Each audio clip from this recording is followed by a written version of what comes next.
Alright, I just had a great run in ranked knockout with this character. He had 3 great runs in a row, including 1 victory. One full victory where he took the crown. So we're a champion right now. I was literally second place in the last round, and that feels good. Even though I didn't, would have been better to win, obviously, but I kind of panicked a little at the end there. I think getting the overhead view would be very helpful there, actually. Under the 14th Amendment, and I guess that just didn't work on the Chief. You could try it out. He evidently did not buy it, but I think it's a pretty. That I wouldn't. I don't know, but I wouldn't be able to see enemies far away from me. Let's go. Don't worry about it.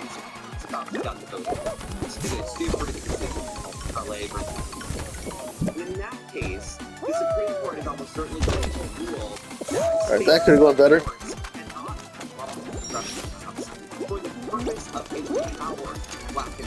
Well, I'm doing really well.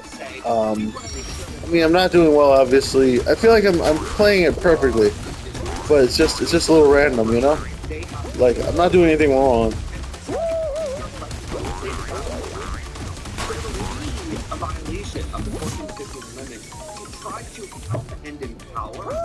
Minorities in voting, but it seems that it will no longer be a violation of the 14th Amendment. I got this.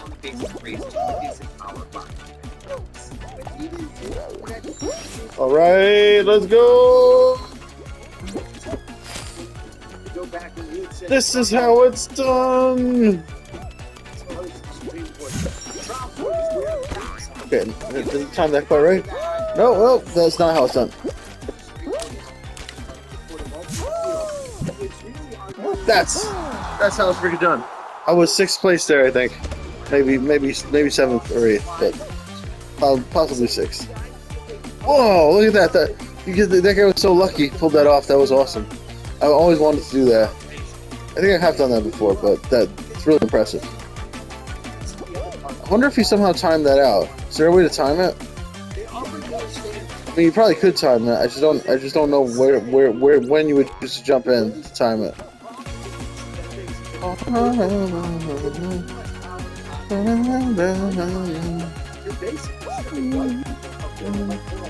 Maybe I could watch the moment that somebody jumps in and keep an eye on the swing, and then see where the swing winds up by the time they go through the pipe. Man, these guys suck. I apologize. I thought it was gonna keep moving. I wouldn't have left the camera on him if I realized he was just gonna stay up there. Which is insane because we're just that for the most part, it's white people who vote for Republicans overwhelmingly versus Democrats. Yes, and there was a case from last term in which that same issue kind of bubbled up 2 terms ago out of South Carolina, where the court laid down a rule that's a lot like what people said. You know, oh, well, it's okay for a state legislature to just pretty much assume that black people are Democrats and gerrymander them out of political power on that basis, because they're not really acting out of racism. They're just using race as a proxy. And that was a direct contradiction of years of precedent that had come before, which said that you cannot use race to stand in for partisanship. You cannot just target people because they're black if we assume they're Democrats. But that's now allowed under Supreme Court precedent. And I guess it's very difficult for me to see how a state a racial hearing answer that this Supreme Court would find because they've played the game to such a degree that every sort of malicious use of race that the legislature comes up with is just explained away. Oh, it wasn't really about this, it was about that. Go blue, don't go purple. Easy. Man, how didn't I realize that earlier? There's this free tax, and everybody knows it's free tax, but the courts are going to accept it because they don't really believe that people of color should have more voting power. And another reason I say that is, you know, if the principle of the courts can't strike down election laws now extends to a year before an election, right? That it's too close to an election, 1 year out. Yeah, that could go better. Basically gives every state like a year-long loophole to enact some kind of openly unconstitutional law. And if the court strikes down, it'll cause certain changes in May. And so this is giving a lot of wiggle room, not just for 2026, but for 2028. I think the bigger ramifications here are for the next election cycle. I've got this down. That starting in 2027, we're going to see a lot of last-minute changes to the maps and to the voting rules, and all of those state legislatures are going to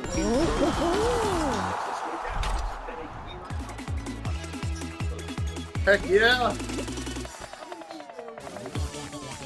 It seems to me in the past couple of years, there seems to be plenty of times when we're closer to an election. This guy couldn't make it. Well, you know, No, he's got no chance. Kind of principled on this, others aren't. So, Chief Justice Roberts has generally counseled the court to just stay out no matter what. But Thomas, Alito, Gorsuch, and Kavanaugh have all argued for intervening much closer to the election to change the voting rules when they want to change the voting rules to help Republicans. So that happened in 2020 and again in 2022, where there were courts Farm Saloon protected voting rights relatively close to the election issued these decisions that said, yes, you can vote even if you're, XYZ. This map is unconstitutional, needs to be replaced. And let's go Farm Saloon.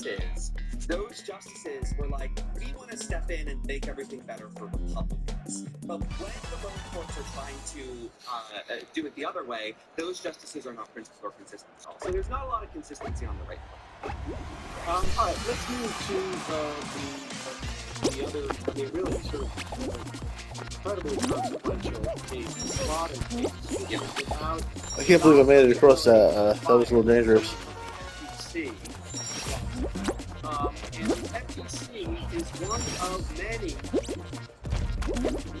supposedly independent agencies that make it hard for the president to fire. And these, tell us about this sort of novel approach to agencies. How long have we had this concept of semi-independent agencies? Since 1790, when Congress, only about 200 plus years old. It's more than fire. Yes, and maybe that's the benchmark the Supreme Court is using now. This is an interesting area because what happened was in the 1980s, people like Antonin Scalia developed this theory of the unitary executive. Hey, we did it! So he has to be able to hold all the executive power, and that means I like it. pretty much any executive official. Ooh, I'm in the final again. I'm good at this game, guys.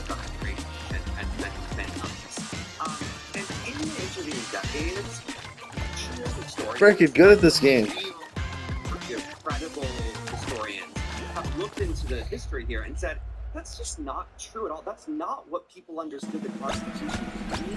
That's not in line with historical practice. That is just not the reality of our founding charter. And what they discovered is that starting in 1790, Congress started to create agencies that wielded a lot of power, whose members, or at least some of whose members, could not be removed at will by the president, including something that was called the Sinking Fund Commission that dealt with the nation's war debts, which was a really big deal that consumed a lot of political and legal energy in 1790. And Congress said, we're not going to put this all under the control of the president. We're going to make sure that some people on this agency can't be fired by the president. And it went on like that in a kind of unbroken chain to today. Congress has created a ton of different independent agencies and said the president can't fire their heads at least without good cause. And they get a term. I just want to be clear on this. You get a term. You get a point. We're doing good, buddy. It's me and this guy. You're not? Yes. It's not a definite. It's for the FTC. Whoa! Staggered. I lost. And because it's staggered, I'm rooting for that guy, though. He's probably dead already. Yeah, I think he's dead. He died also. Alright, well then, the pros don't go up that way. The pros go the other way. The Democratic majority on the agency was like last and the Republican president got replaced. So it's not like they're entirely independent or nonpartisan. But they are designed to have some kind of insulation. This guy is a pro. Partisan pressures emanating. Let's watch him go. Congress said, look, antitrust for the Federal Trade Commission, right? Antitrust is a really powerful tool. You can wield this tool to crush corporations, to block billion-dollar I mergers. feel like he let the other guy go in front of him. But why would he do that? Maybe the other guy's more of a pro, actually. The FTC, whose leaders have a buffer from the president who can't be fired because they don't do something. Okay, we got two guys up here. And that Two champs. that They need weapons to kill each other. Constitution permits. The Constitution explicitly gives Congress power to structure the executive branch. Stay behind. Don't jump on top. But the conservatives, unitary executive boosters, they all claim that the independence here is anathema to our constitutional design, and that the president simply must have absolute power to fire. It's just two of them now. Anytime he wants, for any reason he wants. That's the slaughter case, and it's a guarantee that the Supreme Court is going to approve. Okay, it also be clear. It's also He missed with his weapon. I don't think he can use it again. Oh, he got yeah. He used the weapon. That was awesome. That was two pros there. 6 months. That's it. Straightforward in that respect. Oh, I missed the quick time event. You hate to see it. Anyway, that's all, folks. Please like, subscribe, click the bell, leave a comment. Love you guys. Bye-bye. I'm so bad at that level. Never. Need practice on that level. Fire. The agency, all the people. Yay! Of their terms. Stop